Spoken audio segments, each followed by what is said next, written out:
রবিউল আউয়াল মাস মজলুমের মাস, এই মাসের মধ্যে সবচেয়ে বেশি বেদাতি কর্মকাণ্ড হয়। আল্লাহ তাআলা আমাদের সকলকে জেনে বুঝে সতর্কতার সহিত প্রত্যেকটা ইবাদতের মধ্যে মনোযোগী হওয়ার তৌফিক দান করুন। আমার না জানার কারণে অজ্ঞতাবশত অসতর্কতা বশত আমার দ্বারা যেন এমন কোনো কাজ না হয়ে যায় যেটার সাথে শরীয়তের কোনো সম্পর্ক নাই। যদি হয়ে যায় তাহলে মনে করবেন সওয়াবের নিয়ত করার কারণে আপনার থেকে এই আমলের তওবা নসিব হবে না, আল্লাহর কাছ থেকে আপনি মাফিও চেয়ে নিতে পারবেন না। এর মুআজ্জাজ হাজিরিন, কুরআনুল কারীমের একটি সূরার মধ্যে আল্লাহ তাআলা আমাদেরকে সৃষ্টির লক্ষ্য আর উদ্দেশ্য কি সেটি আল্লাহ তাআলা স্পষ্ট করেছেন। আল্লাহ তাআলা আমাকে আপনাকে কেন বানিয়েছেন, কি উদ্দেশ্যে বানিয়েছেন, কি লক্ষ্য ছিল আল্লাহর সামনে, এই বিষয়টাকে আল্লাহ তাআলা কুরআনুল কারীমের এক আয়াতে খুব ছোট্ট কথায় বলে দিয়েছেন। আল্লাহ তাআলা কুরআনুল কারীমের ওই আয়াতে বলেন, ওয়ামা খালাকাতুল জিন্না ওয়াল ইনসা ইল্লা লিয়াবুদুন। ছোট্ট একটি আয়াত, কিন্তু এই একটি আয়াতের মধ্যেই আমি আপনি সব মানব কুল সৃষ্টির লক্ষ্য আল্লাহ তাআলা বলে দিয়েছেন। আয়াতের তর্জমা হলো যে আমি মানব জাতি এবং জিন জাতি, এই দুইটি জাতিকে সৃষ্টি করার লক্ষ্য আর উদ্দেশ্য একটাই ছিল, সেটা হলো তারা আমারই ইবাদত করবে। আমি কথা সংসদে বলবো, ইচ্ছা করলে অনেক কথা বলা যাবে এখানে বোঝানোর জন্য। তাহলে আমার আপনার সৃষ্টির মূল লক্ষ্য কি ছিল? আল্লাহর ইবাদত করা। কুরআনকে যারা বিশ্বাস করেন, আল্লাহকে যারা বিশ্বাস করেন, আল্লাহর ভয় যাদের মনের মধ্যে আছে, আখিরাতের যারা বিশ্বাস করেন, জান্নাতে যেতে হবে, জাহান্নাম বলতে কিছু একটা আছে, এই বিষয়গুলো যারা মনের ভিতরে লালন করেন, চিন্তা করেন, তারা কখনোই ইবাদত থেকে দূরে থাকে না। তারা সব সময় চেষ্টা করে আমার সময়টা ইবাদতের মধ্যে কাটবে। সময় হলে নামাজ পড়বে, সময় হলে হিসাব করে করে যাকাত দিবে, অর্থ হলে হিসাব করে করে হজ আদায় করবে, সময় হলে রমজান মাস আসলে রোজা রাখবে। ইবাদতের ক্ষেত্রে কোনো অবহেলা তাদের থেকে পাওয়া যায় না। এটা অবশ্যই আমার আপনার কর্তব্য যে আল্লাহ তাআলা আমাদেরকে যেই জন্য সৃষ্টি করেছেন সেটা বাস্তবায়ন করা। আমাকে আপনি কেন সৃষ্টি করেছেন? আল্লাহ ইবাদতের জন্য। কিন্তু দুঃখের বিষয় হলো কি জানেন, আল্লাহ তাআলা মানুষকে ইবাদতের জন্য সৃষ্টি করে সূরা কাহফের শেষের দিকে সম্ভবত 103 নম্বর এবং 4 নম্বর আয়াতের মধ্যে একটি আশঙ্কা পেশ করেছেন। আশঙ্কাটা করতেছেন যে কোন মানুষ না স্বয়ং আল্লাহ নিজেই? আমি ভয়াবহতা বোঝানোর জন্য বলতেছি, আল্লাহ নিজেই আশঙ্কা পেশ করছে। আশঙ্কা কি? দুনিয়ার মধ্যে মানুষকে পাঠিয়েছি ইবাদত করার জন্য, কিন্তু কিছু কিছু মানুষ, এক শ্রেণীর মানুষ, একদল মানুষ এমন থাকবে, তারা তাদের জানার কমের কারণে, অজ্ঞতার কারণে, ইসলামের কুরআন এবং হাদিসের জ্ঞানের পরিধি কম থাকার কারণে তারা অতি আবেগী হয়ে অনেক ইবাদত করবে, কিন্তু তাদের সমস্ত ইবাদত হবে ধ্বংস, কোনো কাজে আসবে না। এই আশঙ্কা কে প্রকাশ করতেছেন? আল্লাহ নিজেই। আল্লাহ বলেন, কুল হাল নুনাব্বিউকুম বিল আখসারিনা আমালা। আল্লাহ তাআলা নবীকে বলতেছেন, ওগো নবী, আপনি আপনার উম্মতকে বলে দিন, আমি কি তোমাদেরকে এমন সমস্ত লোকদের সম্পর্কে অবগত করব না যারা কিনা দুনিয়ার মধ্যে আমলের দিক থেকে সবচেয়ে বেশি ক্ষতিগ্রস্ত। আমল করতেছে খুব, কিন্তু তার আমল কোন কাজে আসতেছে না। আমাকে আপনাকে আল্লাহর ইবাদতের জন্য তো সৃষ্টি করা হয়েছে। ইবাদত করতে যে না জানার কারণে এমন ইবাদত করতেছে যে ইবাদত কি হচ্ছে? ক্ষতিগ্রস্ত। ইবাদত কোন কাজে আসতেছে না। বরং এই শ্রেণীর মানুষের মনের অবস্থা কি সেটাও আল্লাহ তাআলা পরের আয়াতে বলতেছেন।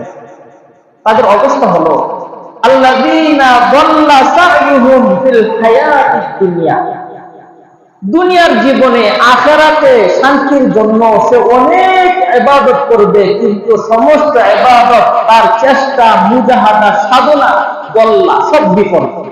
সব কি বিফল। এবং তাদের মনের অবস্থা অহম ইয়াহসাবুন, অথচ তারা মনে মনে ভাবতেছে, হাই হাই জীবনে কত ইবাদত করলাম। ইয়াহসাবুন, তারা মনে মনে ধারণা করে, আন্নাহুম ইউহসিনুনা সুনআ, তারা তাদের সময়টাকে ভালো কাজের মধ্যে ব্যয় করতেছে। আমাদের মধ্যে এই ধরনের অনুভূতি মাঝে মাঝে যায় না? আলহামদুলিল্লাহ, আমি ইবাদত করতেছি, নামাজ পড়তেছি, মসজিদে ঠিক মতন আসা যাওয়া করতেছি, আমার থেকে ইসলামের বিরোধী কোনো কর্মকাণ্ড প্রকাশ পাচ্ছে না। আল্লাহ তাআলা এবং রাসূল কারীম সাল্লাল্লাহু আলাইহি ওয়াসাল্লাম যে কাজগুলো করার জন্য আদেশ করেছেন, উৎসাহিত করেছেন, আমি সব সময় ওই কাজগুলো করার প্রতি যত্নশীল থাকি। আমি মোটামুটি ইবাদত বন্দেগী করি, এমন মনে মনে আসে না? আল্লাহ বলেন তারা ধারণা করবে খুব ইবাদত করতেছে, কিন্তু তাদের বাস্তব অবস্থা হলো দুনিয়ার জীবনের সমস্ত চেষ্টা সাধনা সব বিফল। সব কি মুহতারাম হাজিরিন, এক আয়াতে আল্লাহ বললেন আমাকে আপনাকে সৃষ্টি করাই হয়েছে ইবাদতের জন্য, আর এক আয়াতে বললেন ইবাদত করতে করতে করতে করতে এক শ্রেণীর মানুষ এমন পাওয়া যাবে যে তার এই ইবাদত, সে ইবাদতের দিক থেকে সবচেয়ে বেশি ক্ষতিগ্রস্ত, তার ইবাদত কোনো কাজেই আসে নাই, অথচ সে মনে করতেছে দুনিয়ার জীবনে বহু আমল করতেছে। এই শ্রেণীর মানুষ দুনিয়ার মধ্যে মোটামুটি কম নাই। মোটামুটি কি নাই, অনেক মানুষ আছে। দেখবেন মুফাসসিরিনে কেরাম খুঁজে বের করছেন, হায় হায় আল্লাহ নিজেই আশঙ্কা পেশ করতেছেন যে তাদের ইবাদত কোনো কাজে আসবে না। এই লোকগুলো কারা? এই লোকগুলো কারা? তাফসীর কুরতুবীর মধ্যে ইমাম কুরতুবী রাহমাতুল্লাহি আলাইহি এই আয়াতের দুটি ব্যাখ্যা করেছেন, যে যাদের ইবাদত হচ্ছে পরিমাণে অনেক, কিন্তু ফলাফল জিরো, ধ্বংস, কিছুই নেই। বুঝেন নাই? ইবাদত করতেছে অনেক, কিন্তু ফলাফল জিরো। এই শ্রেণীর মানুষগুলো কারা? এই শ্রেণীর মানুষগুলো কারা? এ সম্পর্কে ইমাম কুরতুবী রাহমাতুল্লাহি আলাইহি দুটি কারণ বয়ান করেছেন। এক নম্বর কারণ হলো ইসলামের বিধিবিধান সম্পর্কে অজ্ঞতা। ইসলামের বিধিবিধান সম্পর্কে অজ্ঞতা। সে জানেই না কোনটা ইবাদত কোনটা ইবাদত না। না জানার কারণে যেগুলো ইবাদত না সেগুলোকেও সে ইবাদত হিসেবে করতে থাকে। ইসলাম এগুলোকে ইবাদত হিসেবে ঘোষণা করে নাই, তারপরেও সে এগুলোকে কি মনে করতেছে? ইবাদত। এমনকি এগুলোর জন্য সে জান প্রাণ দেওয়ার জন্য প্রস্তুত। তার মানে বোঝা গেল সমাজে এমন কিছু বিষয় আছে যেগুলোকে আমরা ইবাদত মনে করি, কিন্তু বাস্তবে শরীয়ত সেগুলোকে ইবাদত বলে না। দুই নম্বর, ইমাম কুরতুবী রাহমাতুল্লাহি আলাইহি দুই নম্বর কারণ বলেছেন যে ইবাদত করবে কিন্তু তার ইবাদত হবে বিফল। এর দুই নম্বর কারণ হলো অধিকাংশ ইবাদত হবে চাকচিক্যময় মানুষ দেখানো। চাকচিক্যময় মানুষ দেখানো। আমার উদ্দেশ্য প্রথমটা, অজ্ঞতার কারণে ইবাদত না এমন কাজকে ইবাদত মনে করা, এমন বিষয়কে শরীয়তের পরিভাষায় বলা হয় বিদআত। এমন বিষয়কে শরীয়তের পরিভাষায় কি বলে? শরীয়ত এটাকে ইবাদত হিসেবে সাব্যস্ত করে নাই। কুরআনেও আল্লাহ তাআলা ইবাদত হিসেবে ঘোষণা করে নাই। নবীজিও কখনো ইবাদত হিসেবে আমল করেন নাই। নবীজি কখনো সাহাবায়ে কেরামকেও ইবাদত হিসেবে আমল করতে উৎসাহিত করেন নাই। সাহাবায়ে কেরামও ইবাদত হিসেবে কোনো কাজ করেন নাই। নবীজি দুনিয়া থেকে চলে যাওয়ার প্রায় 1400 বছর পরে এসে আমি আপনি আমাদের মতো কিছু মানুষ ইসলামের জ্ঞান সম্পর্কে জ্ঞানের পরিধি কম থাকার কারণে কিছু কিছু বিষয়কে মনে করতেছি এগুলো ইবাদত। এটাকে কি বলা হয়? বিদআত। এই জন্য মুহতারাম হাজিরিন, আমি আপনি যে ইবাদত গুলো করতেছি এই ইবাদতের ফলাফল যেন জিরো না হয়, এর ফলাফল যেন থাকে, এই জন্য বিদআত সম্পর্কে জানা অত্যন্ত জরুরি। বেদাত সম্পর্কে আমরা কিছু কথা শুনি। বেদাত কি? শুধু বেদাত বেদাত বলতেছি, শুনতেছেন। বেদাত কি? এটা খায় না বাটায় দেয়। বেদাতের শাব্দিক অর্থ হলো, একটু ঠান্ডা মাথায় বোঝার চেষ্টা করবেন। ঠান্ডা মাথায় বোঝার চেষ্টা করবেন। বলতে পারেন আজকের এই আলোচনা কোনো বয়ান বা ওয়াজ না, একটা ক্লাসের মতো মনে করুন, দেখবেন খুব সহজে বুঝবেন। বিদআত এর শাব্দিক অর্থ হলো নতুন ভাবে সৃষ্টি হওয়া। বিদআত শব্দের শাব্দিক অর্থ কি? নতুন ভাবে সৃষ্টি হওয়া। উদাহরণস্বরূপ, একটা সময় ফ্যান ছিল না দুনিয়াতে। একটা সময় দুনিয়াতে ফ্যান বলতে কোনো জিনিস ছিল না, পরবর্তীতে এটা আবিষ্কৃত হয়েছে। এটা একটা বেদাত। বেদাত শব্দের শাব্দিক অর্থে এটা বলতে কি? বেদাত। একটা সময় প্লেন ছিল না, উড়োজাহাজ ছিল না, কিন্তু পরবর্তীতে এসে সৃষ্টি হয়েছে। যখন নতুন ভাবে সৃষ্টি হয়েছে তখন এটা শাব্দিক অর্থে বেদাত। উদাহরণ দিলে বহু উদাহরণ দিতে পারে। পরিভাষায় বেদাত বলা হয়, এই পারিভাষিক অর্থটা খুব খেয়াল করবে।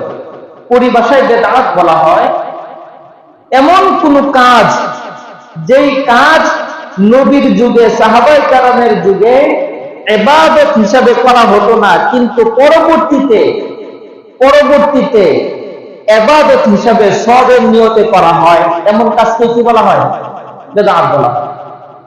আমরা যখন ফ্যান ব্যবহার করি, নবীর যুগে ছিল না, সাহাবায়ে কেরামের যুগে ছিল না, পরবর্তীতে আসছে, ব্যবহার করতেছি, সওয়াবের নিয়তে না সওয়াবের নিয়ত ছাড়া? আমাকে বুঝতেছেন না মনে হয়। আমরা যে ফ্যান ব্যবহার করি, সওয়াবের নিয়ত করে যে ফ্যান ছাড়লে সওয়াব হবে, যতবার সুইচ দিব ততবার সওয়াব হবে, যতবার ঘুরবে ততবার সওয়াব হবে, এরকম কখনো শুনছেন? ফ্যান শাব্দিক অর্থে বেদাত হলেও পরিভাষায় সওয়াবের নিয়ত না থাকার কারণে ফ্যান ব্যবহারটা কিনা বেদাত। মাইকের ব্যবহার একসময় ছিল না, পরবর্তীতে আসছে, কিন্তু মাইকের ব্যবহার আমরা যে করি সওয়াবের নিয়তে করি। যে মাইক ছাড়া বয়ান করলে কোনো সওয়াব হবে না, মাইক দিয়ে বয়ান করলে এত সওয়াব হবে। মাইক ছাড়া নামাজ পড়াইলে সওয়াব হবে না, মাইক দিয়ে নামাজ পড়াইলে এত বেশি সওয়াব হবে, এরকম কোনো কথা আছে? মেসওয়াক করে নামাজ পড়লে 70 গুণ সওয়াব বেশি, মাইক দিয়ে নামাজ পড়লে এত গুণ সওয়াব বেশি, কোন হুজুর বলেছেন কখনো? মাইকের ব্যবহার সওয়াবের নিয়তে না সওয়াবের নিয়ত ছাড়া? সওয়াবের নিয়তে যদি হয় তাহলেই সেখানে সমস্যা। যদি সওয়াবের নিয়ত ছাড়া হয় তাতে কি নাই, কোনো সমস্যা নেই। এটাকে আমি আরেকটু বোঝার জন্য, সহজে বোঝার জন্য অন্য আরেকটা ভাবে বুঝাই। বেদাতকে চেনার জন্য সহজ একটা মূলনীতি হলো, পরবর্তীতে কোন কাজ বৃদ্ধি হয়েছে শরীয়তের অন্তর্ভুক্ত হয়ে, শরীয়তের জন্য না। আরো সহজে বলি, ইবাদত দিয়েই বলি, সহজে বুঝবেন। কোন কাজ নতুন ভাবে শুরু করা হয়েছে ইবাদতের মধ্যে, এটা হবে বেদাত। আর যদি কোনো কাজ শুরু করা হয় ইবাদতের জন্য, সেটা বেদাত না। ইবাদতের জন্য হলে বেদাত না, ইবাদতের মধ্যে হলে বেদাত। উদাহরণস্বরূপ, নবীজির জমানায় মসজিদ টাইলস করার প্রচলন ছিল। নবীজির যুগে মসজিদ টাইলস করার প্রচলন ছিল না, কিন্তু পরবর্তীতে টাইলসের যখন প্রচলন আসছে, তখন কি কেউ মনে করে যে টাইলস ব্যবহার করাটা ইবাদতের অন্তর্ভুক্ত? কেউ মনে করে? কেউ কি মনে করে যে মসজিদে টাইলস লাগানো এটা ইবাদতের অন্তর্ভুক্ত, ইবাদতের মধ্যে কোনো বিষয়, এরকম কেউ কিছু মনে করে? বরং টাইলস লাগানো এটাকে কি মনে করে? এটা হলো ইবাদতের জন্য সহায়ক, ইবাদতের জন্য সহায়ক। এই জন্য নতুন সৃষ্টি হলেই যে সেটা বেদাত, বিষয়টা এরকম না। বরং দেখতে হবে এটা কি ইবাদতের অন্তর্ভুক্ত না ইবাদতের জন্য করা হচ্ছে।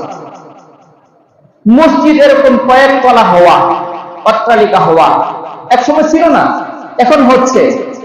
নতুন ভাবে ভবন করার পদ্ধতি যখন বের হয়েছে, এই কথা বলার সুযোগ নেই যে মসজিদ একাধিক তলা করার বেদাত। কারণ এটাকে একাধিক তলা করা, মসজিদ যারটা যত উঁচু হবে সেই এলাকা সবচেয়ে বেশি হবে, এরকম কথা কেউ বলে? বরং উঁচু করা হয় কেন? ইবাদতের জন্য। একতলা জায়গা হয় না, আমাদের আরো দরকার, এই জন্য 2 তলা, এই জন্য 3 তলা। বুঝতে পারছেন? একটা হলো ইবাদতের মধ্যের বিষয়, আরেকটা হলো ইবাদতের জন্য বিষয়। এই জন্য দেখবেন আমাদের সমাজে অনেক কাজ আছে যেগুলো ইবাদতের জন্য করা হয়, ইবাদতের মধ্যে করা হয় না। আমি তো কয়েকটা উদাহরণ দিলাম। নরম বিছানা, জায়নামাজ, ইবাদত মনে করে কেউ বিছায় নাকি ইবাদতের আরামের জন্য বিছায়? কেউ যদি বলে যে এখন জায়নামাজ বিছিয়ে নামাজ পড়ানো বেদাত, তার এই কথা কিনা? ইবাদতের জন্য বিছায়, ইবাদতের মধ্যে বিছায় না, ইবাদতের মধ্যে অন্তর্ভুক্ত করে না। জায়নামাজ বিছিয়ে নামাজ পড়ানোটাকে কেউ ইবাদতের সওয়াবের নিয়তেও করে না। এই জন্য সওয়াবের নিয়তে এমন কোন কাজ করা যে কাজটা নবীজির যুগেও ছিল না, সাহাবায়ে কেরামের যুগেও ছিল না, কিন্তু আমরা করতেছি, সেই কাজটাকেই শরীয়তের পরিভাষায় কি বলা হবে? বেদাত। এই বেদাত, এই বেদাত যুক্ত ইবাদত এর হুকুম কি? শরীয়ত এটাকে ইবাদত বলে নাই, আমি ইবাদত মনে করে করতেছি, এটা কি কবুল হবে কি হবে না, এটা সব আমাকে দেওয়া হবে কি হবে না, এই সংক্রান্ত শরীয়তের নির্দেশনা কি?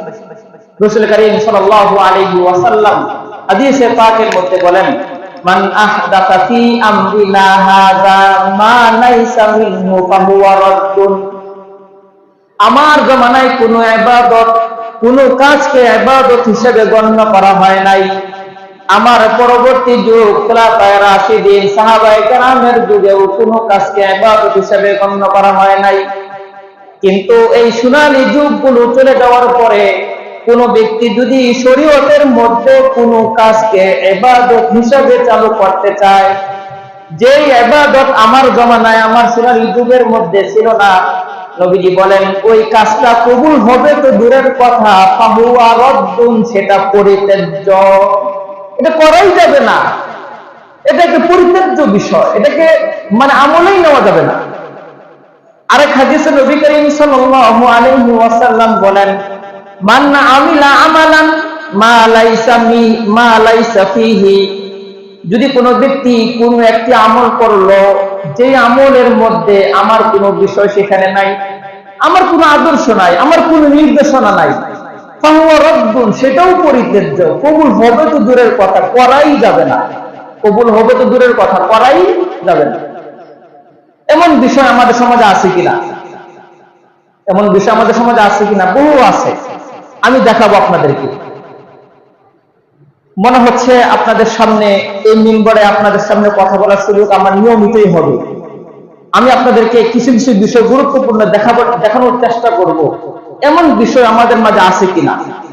এই বিষয়টা জানা কতটুকু জরুরি শুরুতেই বলেছি। আমি জানলামই না কোন কাজটা ইবাদত, কোন কাজটা ইবাদত না। শরীয়তের মধ্যে ওই কাজটা ইবাদত না, কিন্তু আমি ইবাদত হিসেবে করতেছি, শরীয়ত বলবে ফাহুয়া রাদ্দুন, পরিত্যাজ্য, কোনো গ্রহণ করা হবে না। বরং আল্লাহ তো ঘোষণাই দিয়ে দিয়েছেন, আমলের দিক থেকে সবচেয়ে ক্ষতিগ্রস্ত তারাই, সবচেয়ে ক্ষতিগ্রস্ত তারাই। এই সমস্ত কাজকে বলা হয় বেদাত।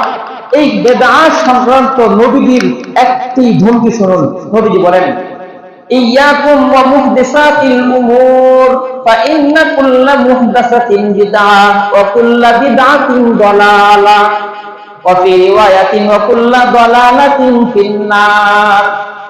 নবীজি বলেন, আমার যুগেও ছিল না, সাহাবায়ে কেরামের যুগেও ছিল না, আমার সোনালী যুগে ছিল না, কিন্তু পরবর্তীতে কোন একটি বিষয় আবিষ্কৃত হয়েছে। নবীজি বলেন, ইয়াকুম ওয়া মুহদাসাতিল উমুর, তোমরা এমন এমন নতুন সৃষ্ট বিষয় থেকে দূরে থাকো, বেঁচে থাকো। কে আদেশ করতেছে? নবীজির যুগে ছিল না, কিন্তু পরে যুগ সৃষ্টি হয়েছে, এমন বিষয় থেকে নবীজি আমাদেরকে দূরে থাকতে বলতেছেন। কেন? কারণ বলতেছেন, ফাইন্না কুল্লা মুহদাসাতিন বিদআহ, কেননা প্রত্যেক নতুন ভাবে সৃষ্টি হয়েছে এমন বিষয়কে বলা হয় বিদআত, ওয়া কুল্লা বিদআতিন দালালাহ, আর প্রত্যেকটা নতুন আবিষ্কৃত বস্তু যেটাকে ইবাদত হিসেবে গণ্য করা হয়, ওই বিষয়টাই হলো মুসলমান মুমিনের জন্য ভ্রষ্টতা, পথভ্রষ্টতা। ইবাদত না, আমি সৃষ্টি করে মনে করলাম ইবাদত, এটাকে নবীজি কি বলতেছেন? ভ্রষ্টতা। আরেক বর্ণনায় আছে, ওকুল্লা দালালাতিন ফিন্নার, প্রত্যেকটা ভ্রষ্টতাই আমার আপনার জন্য জাহান্নামে যাওয়ার ক্ষেত্রে যথেষ্ট। এই জন্য মোহতারাম হাজরিন, এমন বিষয়গুলো থেকে আমাদের দূরে থাকা দরকার আছে কি নাই? এই কথাগুলো কেন বলতেছেন?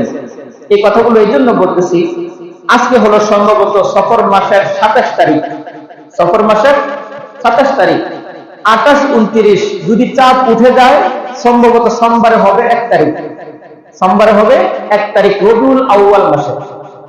আমাদের দেশের প্রেক্ষাপটে রবিউল আউয়াল মাস এটা এমন এক মাস যেটা মাজলুম।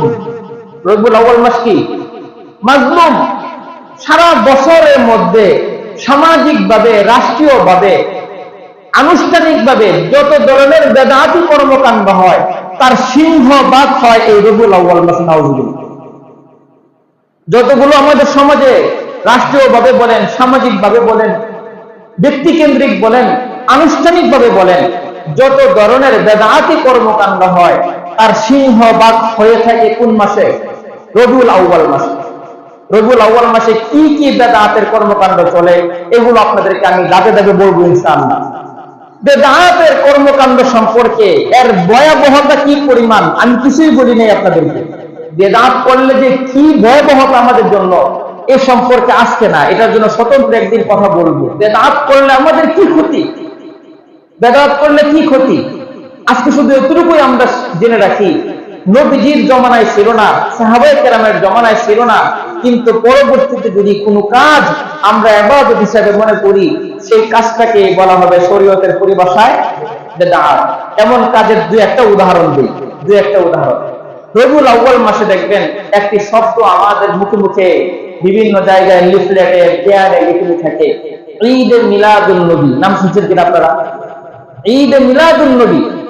ঈদে মিলাদুন নবী এই শব্দের শাব্দিক দিক থেকে তো খুব সুন্দর অর্থ, কিন্তু এটাকে যেভাবে আমলে নেওয়া হয়, যেভাবে বাস্তবায়ন করা হয়, এর আগাগোড়া প্রতিটা জায়গায় ভ্রান্তি আর ব্যস্ততা জাহান্নামে যাওয়ার জন্য যথেষ্ট। ঈদে মিলাদুন নবী কি জিনিস? ঈদ শব্দের অর্থ হলো আনন্দ। ঈদ শব্দের অর্থ কি? আনন্দ। আর মিলাদুন নবী আরবি শব্দ যার অর্থ হলো নবীজির জন্ম। ঈদে মিলাদুন নবী শব্দের পুরোটার সরল অর্থ হবে নবীজির জন্মের আনন্দ, নবীজির জন্মের আনন্দ। কিন্তু দুঃখের বিষয় হলো এক শ্রেণীর মানুষ দেখবেন একদম বড় গলায় বলে বলে বেড়াবে সকল ঈদের সেরা ঈদ ঈদে মিলাদুন নবী। এই কথা শুনছেন আপনারা? অথচ শরীয়তের মধ্যে ঈদের ঘোষণা নবীজি বলে গেছেন আল ঈদু ঈদান। ঈদ হলো শরীয়তের মধ্যে দুইটা, তাহলে 3 নম্বর যেটা আসছে এটা কি শরীয়তের মধ্যে ছিল না পরবর্তীতে নতুন আসছে? এটা কি নবীজির জমানায় ছিল না পরে আসছে? এই ধরনের ঈদ যে নবীজির জমানায় ছিল না এর কয়েকটা নজির। নবী আলাইহিস সালাতু ওয়াস সালাম যে জন্মগ্রহণ করেছেন, নবীজি জানতেন না তিনি দুনিয়াতে আসছেন? নবীজি তার জন্মটাকে কিভাবে পালন করেছেন? নবীজি তার জন্মটাকে কিভাবে পালন করেছেন? নবীজি প্রতি সোমবার এবং বৃহস্পতিবার রোজা রাখতেন। সাহাবায়ে কেরাম জিজ্ঞাসা করলেন, ইয়া রাসূলুল্লাহ, আপনি নিয়মিত প্রতি সোমবার আর বৃহস্পতিবার রোজা রাখেন কেন? নবীজি জবাব দিলেন, একদিন হলো এই জন্য যে আমি দুনিয়াতে এসেছি, আরেকদিন হলো এই জন্য যে এই দিন আমাকে নবুয়ত দেওয়া হয়েছে। সুবহানাল্লাহ। নবীজির জন্মের আনন্দ কিভাবে উদযাপন করতেন? রোজা রেখে। ঈদ করে না। রোজা আর ঈদ এক জিনিস না বিপরীত জিনিস? রোজা রাখা আর ঈদ পালন করা একই জিনিস না বিপরীত জিনিস? আপনারা যেদিন রোজা রাখেন সেদিন কি বলেন আজকে ঈদের দিন? আর যেদিন ঈদ পালন করেন সেদিন কি কেউ রোজা রাখে? বরং শরীয়তের নির্দেশ হলো বছরে 5 দিন রোজা রাখা হারাম, তার মধ্যে 2 দিন হলো 2 ঈদের দিন। ঈদের দিন রোজা রাখা কি হারাম? নবীজি রাখতেছেন রোজা, আপনি বলতেছেন ঈদ, কি বুঝাতে চাচ্ছেন? তার মানে নবীজি হারাম দিনে হারাম রোজা রাখছেন। নাউজুবিল্লাহ। আমি আপনি বলতেছি ঈদ, আর নবীজি বলতেছেন আমি রোজা রাখি এই জন্য যে আমি দুনিয়াতে আসছি এই দিন। নবীজির জন্মের জন্য রোজা রাখতেছেন, আর আমি আপনি নবীজির জন্মের জন্য কি করতেছি? ঈদের ঘোষণা দিতেছি। নাউজুবিল্লাহ। পুরো বিপরীত। মেহরবানি করে ডান দিক থেকে ডান বক্সগুলো চালু করে দেন। ঈদে মিলাদুন নবী এটা যে বেদাত, এটা বিশ্লেষণ করে পড়ার জন্য আরো বহু সূরত আছে। ইসলামে যে 2টা ঈদ দিয়েছে, ঈদের দিন আপনারা কি করেন? নামাজ পড়েন না 2 রাকাত সকালবেলা? সকালবেলা নামাজ পড়েননি? নামাজ পড়েন, খুতবা হয়। ঈদে মিলাদুন নবীর নামাজ পড়ছেন না জীবনে? বরং যারা এই ঈদকে সকল ঈদের সেরা ঈদ বলে তারাও তো ভাই নামাজ পড়েন না। তারাও কি করেন না? তারাও তো খুতবা দেন না। তাহলে এটা কোন জাতির ঈদ যে এই 2 ঈদের সাথে কোনো সামঞ্জস্য বিধান নাই? এটার যদি ভিন্ন কোনো হুকুম থাকে, কুরআন হাদিসে কেউ আজ পর্যন্ত দেখাতে পারে নাই এই ঈদের বিধান ভিন্ন বাকি 2 ঈদের তুলনায়, কেউ দেখাতে পারে নাই। আল্লাহ। এই জন্য মুহতারাম হাজিরিন, ঈদে মিলাদুন নবী মিলাদুন নবীর বিষয়টা নিয়ে আমরা আলাদা আলোচনা করব, আসলে এই বিষয়টার কোনো ভিত্তি আছে কিনা এটা আমি ভিন্ন আলোচনা করব। কিন্তু বাকি বিষয়টা হলো, এই যে ঈদে মিলাদুন নবী শব্দটা ব্যবহার করে আমাদের সমাজে রবিউল আউয়াল মাস আসলেই যে একটা হুড়াহুড়ি পারাপারি, একটা মাতম শুরু হয়ে যায় পাড়া মহল্লা রাস্তাঘাটে, এটা কি শরীয়ত আছে না শরীয়তের বাহিরের বিষয়? নবীজি দুনিয়াতে ছিলেন, নবীজি দুনিয়াতে আসছেন, নবীজিকে মানুষদের মধ্যে সবচেয়ে বেশি মহব্বত করেছেন সাহাবায়ে কেরাম। সাহাবায়ে কেরাম নবীজিকে কি পরিমাণ মহব্বত করেছেন এর নজির ইতিহাসে কেউ দেখাতে পারবে না। বেমিসাল মহব্বত সাহাবায়ে কেরাম করেছেন। কিন্তু সেই সাহাবায়ে কেরাম নবীজির জন্মের জন্য কখনো ঈদ পালন করেছেন আজ পর্যন্ত কেউ দেখাতে পারে না। আজ পর্যন্ত কেউ দেখাতে পারে না। আরো মজার বিষয় বলি আপনাদেরকে, শুনেন। নবীজির জন্মের জন্য যে আমল করতেন সেটা কি ছিল? রোজা রাখতেন। কি ছিল? রোজা রাখতেন। রোজা রাখতেন কি বছরে একদিন না প্রতি সপ্তাহে? নবীজির জন্মের আনন্দ প্রকাশ করার জন্য রোজা রাখতেন একদিন না প্রতি সপ্তাহে? আর আমি আপনি নবীজির জন্মে এমন কি খুশি হলাম সারা বছর খবর থাকে না, একবারই শুধু আনন্দ উদযাপন করি, এটা হলো? সাহাবায়ে কেরাম নবীজির সাথে মিলিয়ে রোজা রাখতেন, যে নবীজি দুনিয়াতে আসছেন আনন্দ প্রকাশ করার জন্য, নবীজি নিজেই রোজা রাখতেছেন, আমিও রোজা রাখবো। নবীজি রোজা রাখে আনন্দ প্রকাশ করেছেন জন্মের জন্য সারা বছর, আর আমি আপনি করি বছরে একদিন। নবীজি রোজা রেখেছেন না খেয়ে, রোজা রেখে, আর আমি আপনি কি নবীজির জন্মের আনন্দ প্রকাশ করি ঈদ পালন করে। ঈদ কিভাবে পালন করে? ঈদ অর্থ হলো খাওয়া দাওয়া হবে, রাস্তাঘাটে খিচুড়ির ডেক বসাবে, তাবারক ভাবে ইত্যাদি খাওয়া দাওয়ার মাধ্যমে।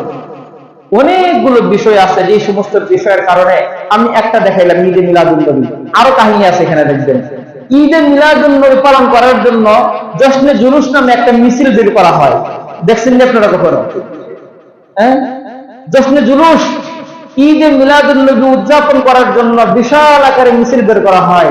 ভাই, সাহাবায়ে কেরাম কখনো এই মিছিল করেন নাই। নবীজিও কখনো নবীজির জমানায় এই মিছিল সাহাবায়ে কেরামকে দিয়ে করান নাই। নবীজিও কখনো নবীজির জমানায় কখনো এই মিছিলের নেতৃত্বও দেন নাই, কখনো অনুমোদনও দেন নাই। আমি আপনি কোথায় এই মিছিল পাইলাম? এই মিছিলে যারা যায় তারা কি সবের নিয়ত ছাড়া যায় না সবের নিয়তে যায়? যদি সবের নিয়তে যায় শরীয়ত গ্রহণ করবে নাকি এটাকে শরীয়তের বাহিরে ফেলে দিবে? আরো মজার বিষয় হলো, বেদাত হলো এটা সুন্নতের বিপরীত একটা বিষয়। আরো যদি সহজে বলি, বেদাত চিনতে অসুবিধা হয়, বলতে হবে সুন্নতের বিপরীত কাজ। সুন্নত হলো নবীজির আদর্শ, আর বেদাত হলো নবীজির আদর্শের বাহিরের কাজ। যদি এই জশ্নে জুলুস নবীজির সুন্নতের মধ্যে না থাকে, তাহলে সুন্নতের বাহিরের কাজ আমার আপনার করার দরকার আছে? একজন মানুষ যদি ইবাদতের উপরে থাকতে চায়, সে যদি চায় যে আমার জীবনকে আমি নবীজির সুন্নত অনুযায়ী চালাবো, তার জীবনের কোনো কাজ এমন থাকবে না যে কাজটা সে নবীজিকে অনুসরণ করার মতো কিছু খুঁজে পায় না। আপনি কিভাবে টয়লেটে যাবেন সেটাও নবীজির আদর্শ আছে। আপনি কিভাবে টয়লেট থেকে বের হবেন সেটাও নবীজির আদর্শ আছে। আপনি কিভাবে আপনার ফ্যামিলিকে সময় দিবেন সেটাও নবীজির আদর্শে আছে। আপনি কিভাবে মানুষের সাথে কথা বলবেন সেটাও নবীজির আদর্শের মধ্যে আছে। আপনি কিভাবে খাবেন সেটাও নবীজির আদর্শের মধ্যে আছে। আপনি কিভাবে ঘুমাবেন সেটাও নবীজির আদর্শের মধ্যে আছে। কিভাবে ঘুম থেকে উঠবেন সেটাও নবীজির আদর্শের মধ্যে আছে। এই ছোট থেকে ছোট বিষয়গুলো যদি নবীজির আদর্শের মধ্যে থাকে, তাহলে এত বড় একটা ঈদ যেটাকে কেন্দ্র করে জশ্নে জুলুসের মতো বড় বড় বিষয় হয়, নবীজির আদর্শের মধ্যে থাকার কথা ছিল না? কিন্তু নাই। এই বিষয়টা পাইলাম কোথেকে? এই বিষয়টাই হলো পরবর্তীতে নতুন সৃষ্টি। এই বিষয়টা হলো কি? পরবর্তীতে নতুন সৃষ্টি, যেটাকে মানুষ সওয়াবের নিয়তে, ইবাদতের নিয়তে করে থাকে। সুস্পষ্ট সুন্নত পরিপন্থী কাজ তথা বেদাত। এমন সব বেদাত আমাদের এই রবিউল আউয়াল মাসে খুব বেশি হয়। আমি সামনের চেষ্টা করব আপনাদেরকে রবিউল আউয়াল মাসে কি কি বেদাত হয়ে থাকে একটা লম্বা আলোচনা আপনাদেরকে শোনাবো। লম্বা আলোচনা আপনাদেরকে সতর্ক করার উদ্দেশ্য। মোহতারাম হাজিরিন, আমাদের মধ্যে কেউ কেউ বলতে পারেন যে যেভাবে চলতেছে চলুক, এগুলো হুজুর আপনার পাওয়া দরকার নেই, বিতর্কিত বিষয়। এই সমস্ত বিষয়কে কেন্দ্র করে পক্ষে বিপক্ষের লোক আছে, কেউ করবে কেউ করবে না, এরকম পক্ষে বিপক্ষে বিতর্কিত বিষয় নিয়ে আলোচনা না করলেই হয়। মোহতারাম হাজিরিন, এই কথাগুলো আপনাদেরকে সতর্ক না করে আমাদের উপায় নেই। আমাদের করতেই হবে। কেন করতে হবে? রাসূল কারীম সাল্লাল্লাহু আলাইহি ওয়াসাল্লামকে আল্লাহ তাআলা ঘোষণা করেছেন, ইয়া আইয়ুহার রাসূল বাল্লিগ মা উনজিলা ইলাইকা মির রাব্বিক, আপনার কাছে আপনার রবের পক্ষ থেকে যা অবতীর্ণ করা হয়েছে সেগুলো আপনি পুঙ্খানুপুঙ্খানুভাবে আপনার উম্মতদেরকে জানিয়ে দিন। নবীজি তার কাছে আল্লাহর পক্ষ থেকে যত আদেশ নিষেধ ছিল সব জানিয়েছেন। নবীজি যখন দুনিয়া থেকে চলে যাবেন তখন পরবর্তী প্রজন্মের কাছে এই বিষয়গুলো কে জানাবে? নবীজির কাছে আল্লাহ তাআলা আদেশ করেছেন, আপনার কাজ হলো বাল্লিগ মা উনজিলা ইলাইকা মির রাব্বিক, আপনার পক্ষ থেকে আল্লাহর পক্ষ থেকে আপনার উপরে যা নাযিল হয়েছে সব আপনি আপনার উম্মতকে জানিয়ে দেন। নবীজি যখন চলে যাবেন তখন কে জানাবে? এই দায়িত্ব কার উপরে? এই দায়িত্ব কার উপরে? বিদায় হজের ভাষণে সাহাবায়ে কেরামকে সামনে রেখে নবীজি ঘোষণা করেছিলেন, তোমরা উপস্থিত যারা আছো, যারা অনুপস্থিত আছে তাদের কাছে আমার আল্লাহর পক্ষ থেকে আনিত যে দিন ছিল সেগুলো পৌঁছে দিবা। সাহাবায়ে কেরাম বিদায় হজের পরে এক একজন এক এক অঞ্চলে চলে গেল ইসলামের বিধানগুলো পরিচালনা করার জন্য। সাহাবায়ে কেরাম এই দায়িত্ব পালন করার পরে পুনরায় যখন দুনিয়া থেকে চলে যাবেন তখন কারা এই দায়িত্ব পালন করবে? এই জন্য আল্লাহ নবী আরেক হাদিসে ব্যাপক আকারে ঘোষণা করেছেন, বাল্লিগু আন্নী ওয়ালাউ আয়াতান, আমার পক্ষ থেকে যদি একটি কথাও তোমার কাছে থাকে তুমি অবশ্যই অবশ্যই সেই কথাটাকে মানুষের মাঝে প্রচার করবা। যদি প্রচার না করে থাকি আমি যদি এই বিষয়টা জানার পরেও আপনাদেরকে সতর্ক না করে থাকি, কিয়ামতের ময়দানে নবীজির সামনে জবাবদিহিতার দায়িত্ব তো ভাই আপনি নেবেন না। নবীজির সামনে নবীজি যদি ঘোষণা করেন সমাজের মধ্যে সুন্নাহ পরিপন্থী কাজ হয়েছে, তুমি জানতা, তোমাকে আলেম হওয়ার সুযোগ আল্লাহ তাআলা দিয়েছিল, তুমি সব বিষয়গুলো জানার পরেও আমার পক্ষ থেকে যে তোমাকে দায়িত্ব দেওয়া হয়েছে তাও তুমি জানতা, কেন সতর্ক করলা না? এর জবাব দেওয়ার দায়িত্ব কে নিবে? আমাকে যে প্রশ্ন করা হবে, আমি যদি দাঁড়িয়ে যাই এই দায়িত্ব কে নিবে? যে হুজুর আপনি আমাদের মসজিদ ইমাম সাহেব ছিলেন, বিতর্কিত বিষয় নিয়ে কথা বলেন নাই, আমরা মিলেমিশে ছিলাম, আমরা আপনার পক্ষ থেকে আসতে দাঁড়িয়ে গেলাম, আপনার কোনো পেরেশানি নেই, জবাব দিব, কেউ আছে? আমি আমার জবাবদিহিতা দায় মুক্তির জন্য এখানে আপনাদেরকে এই কথাগুলো বলতেছি। হাতে ধরি পায়ে ধরি বেদাতি কর্মকাণ্ডের সাথে জড়িত হবেন না, বেদাতি কর্মকাণ্ডের সাথে জড়িত হবেন না, এবং এই কথাও কখনো মনের ভিতরে আনবেন না ওই হুজুর কেন এই সমস্ত বিতর্কিত বিষয় নিয়ে কথা বলে। এগুলো বলা আমার দায়িত্ব, আমি যদি না বলি দ্বিতীয় কে বলবো আপনাদেরকে? এই মিম্বর হলো নবীজির মিম্বরের প্রতিচ্ছবি। নবীজি মিম্বরে বসে বসে ইসলামের হালাল হারামের বিষয়গুলো পার্থক্য করে বয়ান করতেন। এই মিম্বর হলো সমাজের নবুয়তের প্রতিচ্ছবি। এই মিম্বরে বসে বসে কোনো গল্প কাহিনী বলা হবে না, এই মিম্বরে বসে বসে কোরআন হাদিসের কথাগুলো বলা হবে। যখনই কোরআন হাদিসের কোনো কথা আসবে তখন ওই কথা কারো পক্ষে যাবে, কারো বিপক্ষে যাবে অটোমেটিক। এখানে যদি চোরের বিরুদ্ধে কথা বলে চোরের বিরুদ্ধে যাবে না, দুর্নীতির বিরুদ্ধে কথা বললে দুর্নীতির গায়ে লাগবে না, যদি ঘুষের বিরুদ্ধে কথা বলা হয় কুরআনের আলোকে বলা হলো, কিন্তু এই কথাটা যিনি ঘুষের সাথে জড়িত তার গায়ে লাগবে না। এখন যদি বলা হয় যেটা একজনের বিপক্ষে চলে যায়, কথাটা না বললে ভালো হয়, তাহলে কোরআনের কোন কথাটা বলবো বলেন? নামাজের কথাও যদি বলি তাতেও এক পক্ষে বিপক্ষে চলে যাবে, তারা বলবে আমরা নামাজ পড়ি না, এই জন্য হুজুর খালি এই কথাটাই বলে। এই জন্য আমার বিরুদ্ধে যাবে, এক শ্রেণীর মানুষের বিপক্ষে যাবে, এক শ্রেণীর মানুষের মনোভূত হবে না, এমন বিষয়কে এড়িয়ে যাওয়ার কোন সুযোগ নেই। ইসলামের বিষয় সঠিকভাবে বয়ান করা একজন আলেম হিসেবে এটা আমার দায়িত্ব। আমি আপনাদেরকে শুধু একটা না, ভেঙে প্রত্যেকটা জুমায় দেখবেন চেষ্টা করব কোনটা আমাদের জন্য করণীয়, কোনটা আমাদের জন্য বর্জনীয়। আমি সুস্পষ্টভাবে আপনাদের সামনে কুরআন এবং হাদিস দিয়ে বয়ান করার চেষ্টা করব আউল ফাউল দিয়ে বুঝানো দিয়ে না বুঝানোর জন্য চেষ্টা করব। আজকে যে কথাটা বুঝলাম, বেদাত করা যাবে? বেদাত বলতে কি? নবীজির যুগে ছিল না, পরবর্তীতে সৃষ্টি হয়েছে, এমন কাজ করা যাবে? এমন কাজ করা যে যাবে না, এই সম্পর্কে যদি করে থাকি কি ভয়াবহতা আল্লাহ তাআলা হুমকি তো দিয়েই দিয়েছেন। দুনিয়ার মধ্যে দেখবেন অনেক ইবাদত করতেছে, কিন্তু আল্লাহ বলেন তারাই হবে সবচেয়ে বেশি ক্ষতিগ্রস্ত। তারা মনে করবে আমি খুব ইবাদত করতেছি, কিন্তু বাস্তবিক অর্থ হলো তাদের এই আমল আল্লাযীনা দাল্লা সাইহুম, তাদের দুনিয়ার এই চেষ্টা, এই সাধনা, এই মুজাহাদা সব বৃথা, সব কি বৃথা। এবং এই কাজগুলো যে পরিত্যাজ্য, নবীজির কয়েকটি হাদিস আপনাদেরকে শুনিয়েছি। নবীজির এই সংক্রান্ত বেদাতের ভয়াবহতা সম্পর্কে আরো কিছু হাদিস আছে, যে হাদিসগুলো অত্যন্ত গুরুত্বপূর্ণ, আমি আজকে বলবো না। এই বেদাতের ভয়াবহতা নিয়ে আপনাদেরকে আরেকদিন আমি গুরুত্বপূর্ণ কথা শোনাবো। বেদাত করলে বেদাতের কি ভয়াবহতা, ওদিন যদি আপনারা মনোযোগ দিয়ে শুনবেন, তওবা করবেন, দেখবেন আর জীবনে আমাদের কোনো বেদাত করা সম্ভব হবে না। কত ভয়াবহতা এই বেদাত সম্পর্কে আছে। এই জন্য মোহতারাম হাজিরিন, আমরা বেদাত থেকে দূরে থাকবো তো ইনশাআল্লাহ। রবিউল আউয়াল মাস আসলেই হুজুগে চিলে কান নিয়ে গেছে, দৌড় দিছে, কান আছে কিনা দেখলাম না। একজন বললো যে ভাই এটাই ইবাদত, এটা কত সুন্দর, নবীজির প্রতি মহব্বত প্রকাশ করা, দৌড় দেওয়া যাবে? বুঝতে হবে বাস্তবেই এটা কি নবীর প্রতি মহব্বত প্রকাশ কিনা, বাস্তবে এটা নবীর প্রতি মহব্বত প্রকাশ কিনা। দৌড় যে দেওয়া যাবে না, কেন দেওয়া যাবে না, একটা উদাহরণ করতে হবে। আল্লাহ তাআলা যখন বাবা আদম আলাইহিস সালামকে সামনে রেখে সমস্ত ফেরেশতাদেরকে বলেছিলেন যে তোমরা সকলেই আদমকে সিজদা করো, কুরআনুল কারীমের সূরাতুল বাকারার মধ্যে বিস্তারিত আলোচনা আছে। সমস্ত ফেরেশতারা সিজদা করলো, ইবলিস সিজদা করে নাই। ইবলিসকে আল্লাহ তাআলা সাথে সাথেই অবাঞ্ছিত ঘোষণা করলেন। তখন ইবলিস আল্লাহর কাছে কিছু দাবি করেছিল যে সারা জীবন যে ইবাদত করলাম, আজকে তো আমাকে অবাঞ্ছিত ঘোষণা করলেন, আমার কি কোনো পাওনা নাই? আল্লাহ বলে তুই যা চাবি তোকে তাই দিব। সে আল্লাহর কাছে কিছু বিষয় চেয়ে নিয়েছিল, আমি সংক্ষেপে বলতেছি।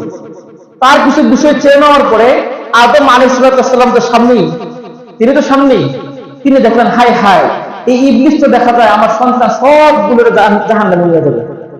তখন আদম আলাইহিস সালাম আল্লাহর কাছে বললেন, ও আল্লাহ, ইবলিসকে যে সমস্ত সুযোগ দিলেন, আমার তো একটা সন্তানও জান্নাতে যাওয়ার কোনো উপায় নেই। এই সন্তানদের রক্তে রক্তে সে চড়বে, মানুষের ভিতরে মানুষের মধ্যে সে বংশ বিস্তার করবে, বহু কয়েকটা শর্ত আছে এখানে। আল্লাহ রাব্বুল আলামিন বাবা আদম আলাইহিস সালামকে সান্ত্বনা দেওয়ার জন্য বলেছিলেন, পেরেশানি করবেন না। সারা জীবন আমার কোন বান্দা যদি নাফরমানে লিপ্ত হয়ে জীবনের শেষ মুহূর্তে এসে মনের ভিতরে একটু মুচু খেয়েছে, আয় আয় কি করলাম, আমার কাছে যদি দুটো হাত তুলে চোখের এক ফোঁটা পানি ছেড়ে, আমি সাথে সাথে তার জিন্দেগির সমস্ত গুনাহগুলোকে মাফ করে দেব। শয়তান দেখলো হায় হায়, লাভ কি হলো, আমি সারা জীবন মেহনত করে করে তারা জাহান্নামের উপযোগী বানাইলাম, জীবনের শেষ পর্যায়ে এসে হাত তুললো, আল্লাহ তাকে জান্নাতবাসী বানায় দিল। হলো? শয়তান আরো আল্লাহ হইল না তো, কি হইলো না, হইলো না। তখন শয়তান আল্লাহকে চ্যালেঞ্জ করেছিলেন, আল্লাহ চ্যালেঞ্জ করলাম, আমি আপনার বান্দাদেরকে দিয়ে এমন কাজই করাবো যে কাজের কারণে তার জীবনে তওবা নসিব হবে না, সে তওবা করবেই না। তওবা করলে তো মাফ করবেন আল্লাহ, তাই না? আল্লাহ কি বলছেন? তওবা করলে মাফ করবো। শয়তান আল্লাহকে কি চ্যালেঞ্জ করছেন? এমন কাজ করাবো যে সে জীবনে কি করবে না, তওবা করবেই না, বরং তওবা করা যে দরকার এইটাও মনে করবে না। কেন? একটা উদাহরণ, যারা বেদাতি কর্মকাণ্ড করে, শরীয়ত বর্ণিত কাজ শরীয়তের মধ্যে না, তারা সবে নিয়ত করে না। এখন বলুন তো, তওবা কি গুনার কাছ থেকে করে না সবের কাছ থেকে করে? সবের কাছ থেকে কেউ তওবা করে? যে বেচারা সবের নিয়তে একটা কাজ করতেছে, সেই বেচারা তো এই কাজ থেকে জীবনে তওবা করবে না। যে সমস্ত ভাইয়েরা সারাটা জীবন বেদাতের মধ্যে রয়েছে, সারাটা জীবন এমন কাজ করতেছে সবের নিয়তে, যে কাজটার সাথে ইসলামের কোনো সম্পর্ক নাই, সেই বেচারা ওই কাজ থেকে জীবনে তওবা করবে? এখানেই হলো শয়তানের সফলতা, এখানেই হলো কি শয়তানের, আল্লাহর কাছে সে চ্যালেঞ্জ করে এসেছিল। এই জন্য আমি চাই না আপনারা না জানার কারণে জাহান্নামী হয়ে যান, শয়তান আপনার বিপরীতে সফল হয়ে যাক, এটা আমি চাই না। এই জন্য শয়তান যেন সফল না হয়। একটা কথা শুনলে দৌড় দেওয়া যাবে না। কেউ বললো, আরে ভাই, নবীজির জন্মের আনন্দ দেখবেন আবু জাহেলও করেছে, দলিল আছে, আমি বলবো আপনাদের। নবীজির জন্মের জন্য আনন্দ প্রকাশ, তারা অনেকগুলো দলিল দেয়, তারা এই সমস্ত কাজ করে। আবু জাহেল করেছে, উমুকে করেছে, তুমুকে করেছে, ফেরেশতারা করেছে, হ্যাঁ আল্লাহ করেছেন আনন্দ প্রকাশ, আমি আপনি করলে সমস্যা কি? এই সুন্দর সুন্দর কথা শুনে যদি দৌড় দেন, তাহলে বুঝবেন শয়তান আপনার বিপক্ষে কি হয়ে যাচ্ছে, সফল হয়ে যাচ্ছে। মুনারাত করেছেন, আবু জাহেল করেছেন, ফেরেশতারা করেছেন, আল্লাহ করেছেন, আমি আপনি করলে কি সমস্যা? বলবো পরে এক সময়, কোন এক সময় আমি আপনি করলে কি সমস্যা? এই জন্য আবেগী বশবর্তী হয়ে দৌড় দিবেন না। কিন্তু